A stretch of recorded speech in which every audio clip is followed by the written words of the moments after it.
Hello students, स्वागत है आपका फिर से क्लास 11 के केमिस्ट्री में।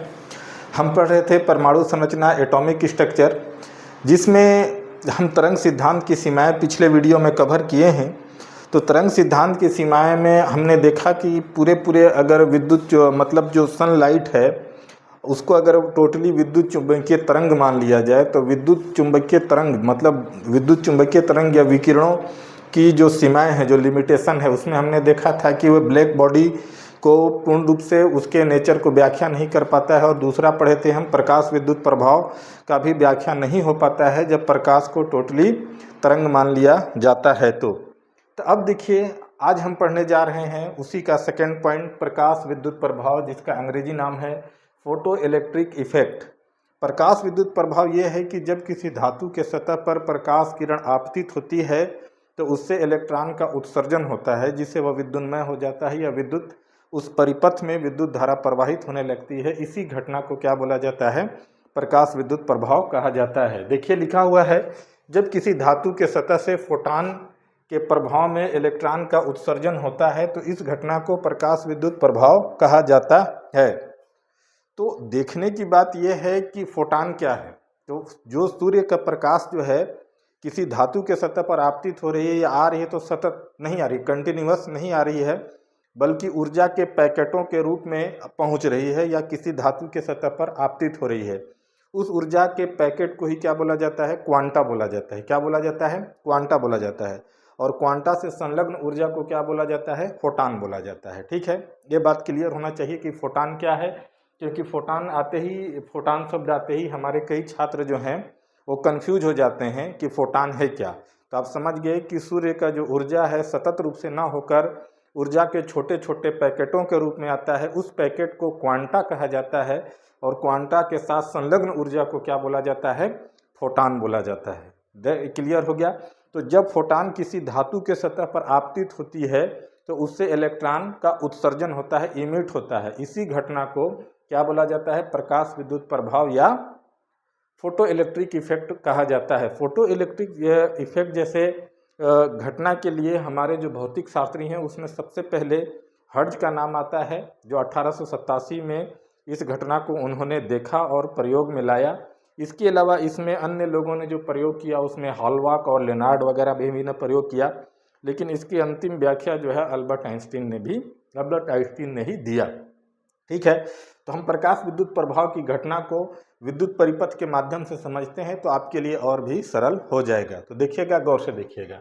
यहाँ पर हम एक विद्युत परिपथ बना रहे हैं, इसके बाद आपको और भी ये बात क्लियर हो जाएगा। ठीक है, देखिएगा, विद्युत परिपथ हम इसका एक तैयार करते हैं। जैसे मान लीजिए कि एक धातु ये है, ठीक है, ये धातु है ना, और ये एक दूसरा धातु है, इसको ये बाह्य परिपथ है, ये इसका बाह्य परिपथ है। और यहाँ पास जो है एक मैं बैटरी लगा दे रहा हूँ। बैटरी का कारण है कि विभवांतर को बनाए रखता है और कोई इसका विशेष कारण नहीं है। ठीक है, बैटरी जो है विभवांतर को बनाए रखता है, इलेक्ट्रॉनों का जो परिपथ में प्रवाह है उसके नियमितता को बैटरी यहाँ जो है बनाए रखता है। और यहाँ पास जो अब चूंकि ये कैथोड प्लेट से लगा हुआ है, कैथोड से, तो इसको आप बोलते हैं कैथोड प्लेट बोलते हैं, इसको क्या बोलते हैं? एनोड प्लेट बोलते हैं। तो आप जैसे जानते हैं कि ये जो यहाँ पास ये पूरी घटना जो हो रही है एक ऐसे ग्लास ट्यूब में हो रही है। किस में हो रही है? ग्लास ट्यूब में ये घटना हो रही है। तो इस ग्लास ट्यूब को एक साथ बोला जाता है फोटो इलेक्ट्रिक सेल बोला जाता है। तो जब कई हमारे बच्चे पुस्तक का अध्ययन करते हैं, जब पुस्तक को अध्ययन करते हैं तो उनमें फोटो इलेक्ट्रिक सेल को इसको मान लेते हैं, जिससे उनके सामने बहुत सारे भ्रम क्रिएट हो जाते हैं। तो फोटो इलेक्ट्रिक सेल जनरली ये है, ये अलग से बैटरी है जो इसके विभवांतर को बनाए रखता है, क्योंकि इलेक्ट्रॉन प्रवाह के लिए किन्हीं भी टर्मिनल के बीच में विभवांतर होना या विद्युत तारों के बीच में विभवांतर होना जरूरी है। विभवों में अंतर होगा तभी इलेक्ट्रॉन का प्रवाह होगा। तो अब मान लीजिए कि यहाँ से सूर्य का प्रकाश जैसे आपतित हो रहा है, सूर्य का प्रकाश क्या हो रहा है? आपतित हो रहा है। जब सूर्य के प्रकाश आपतित हो रहा है तो सूर्य के प्रकाश में ऊर्जा है। जब ऊर्जा इस धातु के सतह पर टकराती है तो इस धातु के सतह से इलेक्ट्रॉन उत्सर्जन होकर इस एनोड की ओर चलना शुरू कर देते हैं। पर पुनः इलेक्ट्रॉन क्या है? इस पूरा परिपथ में क्या करने लगता है? गति करने लगता है। जब गति करेगा तो इस पूरे परिपथ में क्या हो जाएगा? विद्युत धारा प्रवाहित होने लगेगा।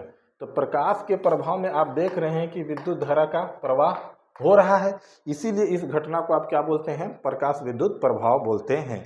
ये बात क्लियर हुआ। अब थोड़े थोड़े चीज़ों को हम जानते हैं कि 1887 में जब हर्ट्ज ने देखा, जब कुछ विशेष आवृत्ति के प्रकाश पुंज जब किसी धातु के सतह से टकराए तो वहाँ से इलेक्ट्रॉन का उत्सर्जन होना शुरू हो गया। अब विशेष आवृत्ति का आशय ये है कि कोई भी ऐसा प्रकाश पुंज नहीं जिसकी आवृत्ति का महत्व न हो, वो टकराएगा और धातु के सतह से इलेक्ट्रॉन का उत्सर्जन होगा। वास्तविकता ये है कि एक विशिष्ट आवृत्ति वाले, फ्रीक्वेंसी वाले ही इलेक्ट्रॉन पुंज के टकराने से उस धातु के सतह से इलेक्ट्रॉन का उत्सर्जन होता है। ये बात आप ध्यान रखिएगा। तो यहाँ पास देखिए, जब प्रकाश आपतित हो रहा है तो कंटिन्यूअस नहीं हो रहा है, ये प्रकाश कंटिन्यूअस आपतित नहीं हो रहा है, बल्कि ऊर्जा के छोटे छोटे पैकेटों के रूप में इस धातु के सतह पर पहुंच रहा है। तो इस ऊर्जा के पैकेट को ही क्या बोला जाता है, क्वांटा बोला जाता है। क्या बोला जाता है, क्वांटा। और क्वांटा से संलग्न जो अटैच एनर्जी है, क्वांटा से अटैच्ड एनर्जी जो है, जो संलग्न ऊर्जा है, उसी को क्या बोला जाता है, फोटॉन बोला जाता है। क्या बोला जाता है, फोटॉन। तो इसका हम ऐसे बोलेंगे कि जब किसी धातु के सतह पर फोटॉन आकर आपतित होता है तो उस धातु से इलेक्ट्रॉन का उत्सर्जन होता है, जिससे परिपथ में विद्युत धारा का प्रवाह होना शुरू हो जाता है। इस घटना को ही क्या बोला जाता है, प्रकाश विद्युत प्रभाव बोला जाता है।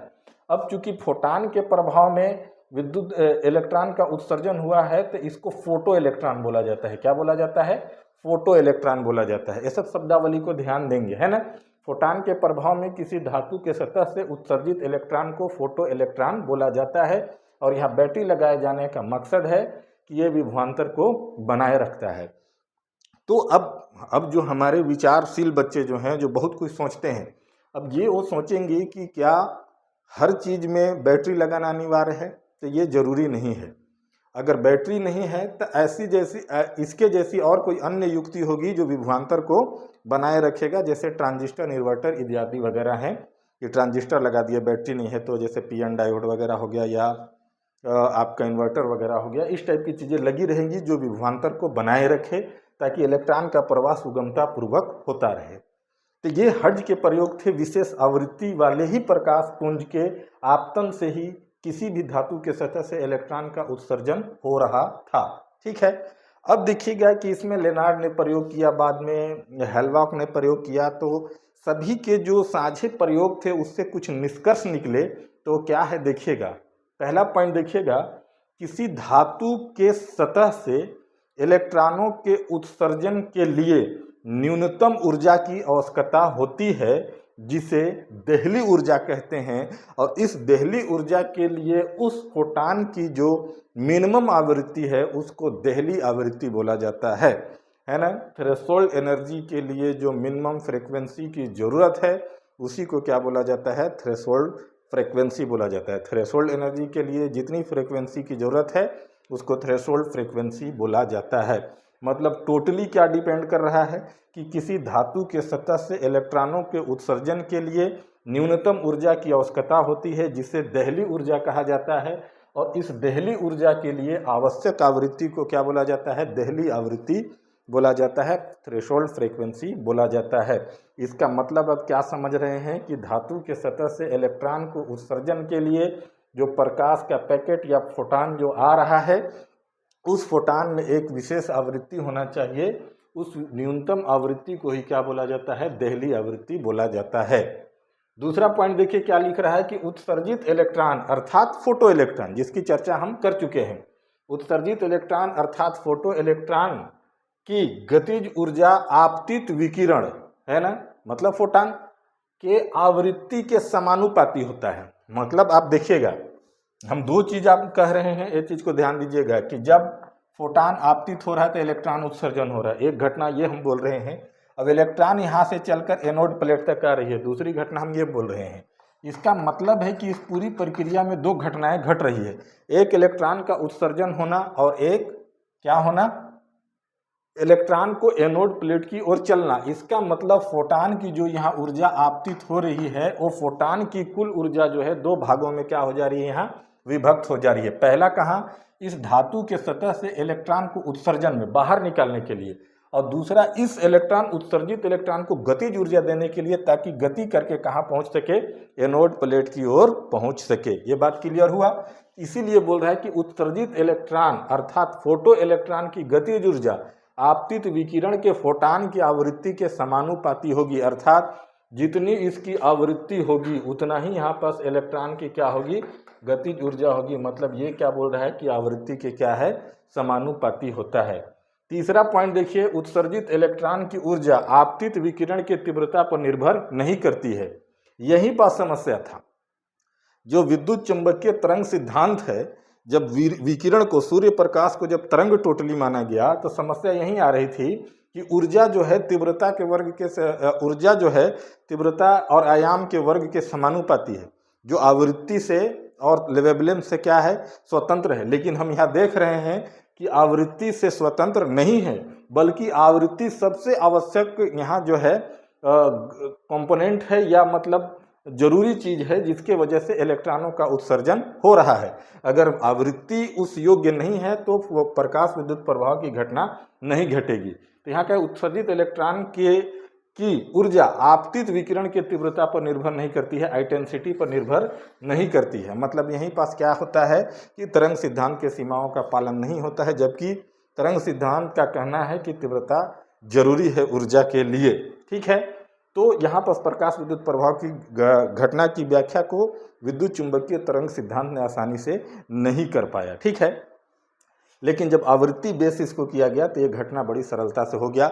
और यही एक तरीके से एक न्यू डलाया ब्लैक बॉडी रेडिएशन और प्रकाश विद्युत प्रभाव जैसी घटनाओं से कि विद्युत चुंबकीय तरंग जो है जनरली तरंग ही नहीं, कणीय प्रकृति है। तब जब ये सब प्रयोग हुए, प्लांक का क्वांटम सिद्धांत वगैरह का जब प्रयोग हुआ, तब यह टोटली मान लिया गया कि जो सूर्य प्रकाश है तरंग भी है और क्या है, कण भी है, कार्पसल्स भी है, मतलब उसकी द्वैती प्रकृति है, दोनों है, तरंग भी है और कण भी है। ठीक है, तो यहाँ पर देखिए एक ग्राफ प्लाट किए हैं उत्सर्जित इलेक्ट्रॉन की गतिज ऊर्जा और आवृत्ति के संबंध में।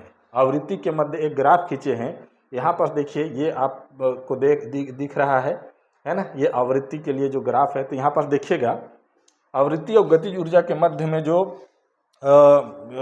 ग्राफ खींचा गया है, तो यहाँ पास आप देखेंगे कि जैसे मान लीजिए कि मैं कोई भी धातु मान लेता हूँ कि ए है, जैसे सीजियम है ना, अन्य धातुएं हैं जो यहाँ पास प्रकाश विद्युत प्रभाव की घटना को करने के लिए किया जाता है। सीजियम सबसे अच्छा धातु माना जाता है क्योंकि उसका जो आयनन ऊर्जा है या कार्यफलन है वो न्यूनतम होता है, तो सबसे अच्छा होता है।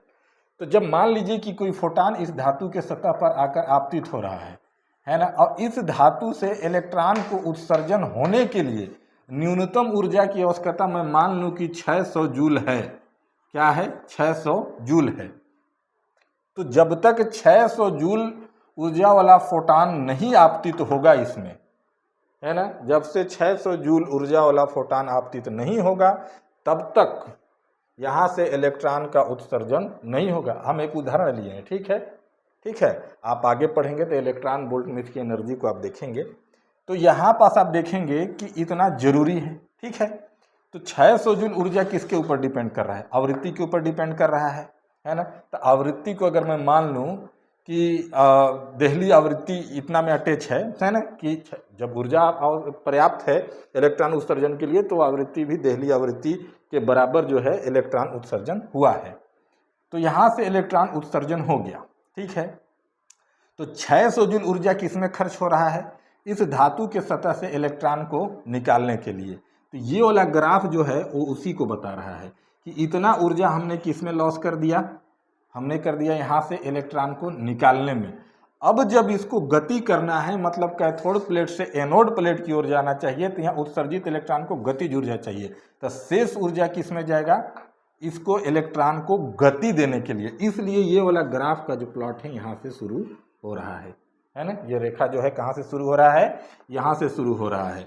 इसका मतलब है कि पूरी घटना के लिए, मतलब उत्सर्जित इलेक्ट्रॉन को एनोड प्लेट पर आने के लिए 600 जूल से अधिक ऊर्जा देना पड़ेगा।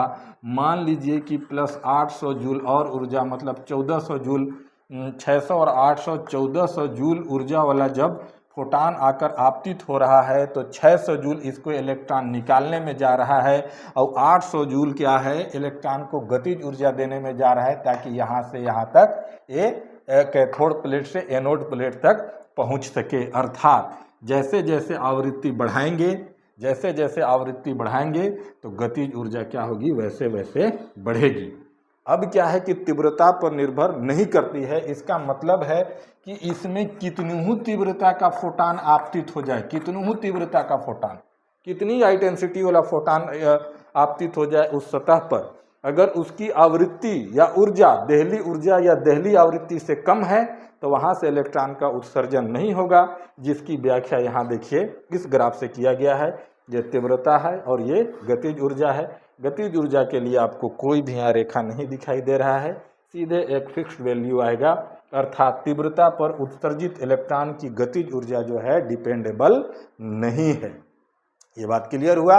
एकदम कॉमन सी चीज है कि आवृत्ति ही आवश्यक है। न्यूनतम आवृत्ति जितना के लिए इलेक्ट्रॉन का उत्सर्जन होता है, जिस आवृत्ति से उसको दहली आवृत्ति कहते हैं, और शेष जो आवृत्ति है वो ऊर्जा के रूप में कन्वर्ट हो रही है और वहाँ पास इलेक्ट्रॉन को गतिज ऊर्जा देकर एनोड प्लेट तक ला रही है। ठीक है। चौथा जो महत्वपूर्ण बिंदु है इसका, 3 महत्वपूर्ण देख लीजिए। चौथा महत्वपूर्ण बिंदु इसका देखिए, चौथा बिंदु क्या कह रहा है, चौथा बिंदु कह रहा है, गौर से देखिएगा, चौथा बिंदु देखिए। चौथा बिंदु जो है, ये 3 प्रयोग जो परीक्षण थे वो उसको हमने देखे। चौथा देखिए क्या रहा है कि प्रति सेकेंड उत्सर्जित, ठीक है ना, प्रति सेकेंड उत्सर्जित इलेक्ट्रॉनों की संख्या जो है प्रकाश के तीव्रता के समानुपाती होती है। प्रति सेकेंड उत्सर्जित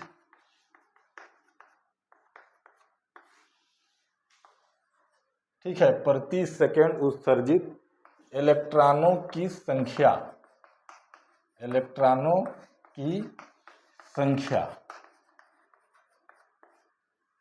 तीव्रता के समानुपाती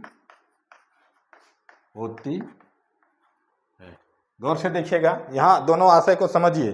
वहाँ पास गतिज ऊर्जा जो है तीव्रता के समानुपाती है, यहाँ प्रति सेकेंड उत्सर्जित इलेक्ट्रॉनों की संख्या जो है उसको थोड़ा सा बैक जाइएगा कि गतिज ऊर्जा जो है आवृत्ति के समानुपाती है और प्रति सेकेंड उत्सर्जित इलेक्ट्रॉनों की संख्या जो है तीव्रता के समानुपाती है। तो तीव्रता का आशय है कि ज़्यादा से ज़्यादा फोटान आपतित हो, लेकिन अगर वह दहली आवृत्ति से कम है तो कितनी भी फोटान उस पर आपतित हो, उसका उत्सर्जन, इलेक्ट्रॉन का उत्सर्जन वहाँ से नहीं होगा। दहली आवृत्ति से अधिक आवृत्ति, ठीक है, या न्यूनतम दहली आवृत्ति है ना, से जब अधिक आवृत्ति के फोटान आपतित हो रहे हैं और ज़्यादा संख्या में आपतित हो रहे हैं, तब उत्सर्जित इलेक्ट्रॉनों की संख्या ज़्यादा होगा। यही आप लिखे हैं कि प्रति सेकंड उत्सर्जित इलेक्ट्रॉनों की संख्या जो है तीव्रता के समानुपाती है। अर्थात कितनों तीव्रता का आप फोटान आपतित कर दीजिए, कितने तीव्रता वाला भी कहीं भी इलेक्ट्रॉन का उत्सर्जन नहीं होगा जब तक दहली आवृत्ति से कम आवृत्ति का प्रकाश पुंज आपतित होगा। उससे जैसा ही ज़्यादा करेंगे और उसकी इंटेंसिटी बढ़ी हुई रहेगी तो उत्सर्जित इलेक्ट्रॉनों की संख्या अर्थात फोटो इलेक्ट्रॉनों की संख्या सर्वाधिक होगी। यही पास आप जानते हैं कि प्रकाश की ऊर्जा जो है तीव्रता और आयाम के वर्ग के अनुक्रमानुपाती होती है, तरंग सिद्धांत के अनुसार आवृत्ति पर निर्भर नहीं करती है। यहीं पर प्रकाश विद्युत प्रभाव की घटना को विद्युत चुंबकीय तरंग के माध्यम से समझाया नहीं जा सका और अंत में यह देखा गया कि प्रकाश विद्युत प्रभाव घटना होने के लिए किसी भी धातु के सतह से इलेक्ट्रॉन को उत्सर्जन होने के लिए किसी भी प्रकाश पुंज को न्यूनतम आवृत्ति की जरूरत है, जिसे दहली आवृत्ति नाम दिया गया और ऊर्जा को दहली ऊर्जा नाम दिया गया। ठीक है, तो ये मैं समझ रहा हूँ कि प्रकाश विद्युत प्रभाव जैसा महत्वपूर्ण टॉपिक को आप समझ चुके हैं। आपके लिए वीडियो उपयोगी है तो ज़रूर अंसारी एजुकेशन चैनल को लाइक कीजिए, सब्सक्राइब कीजिए। Thank you very much.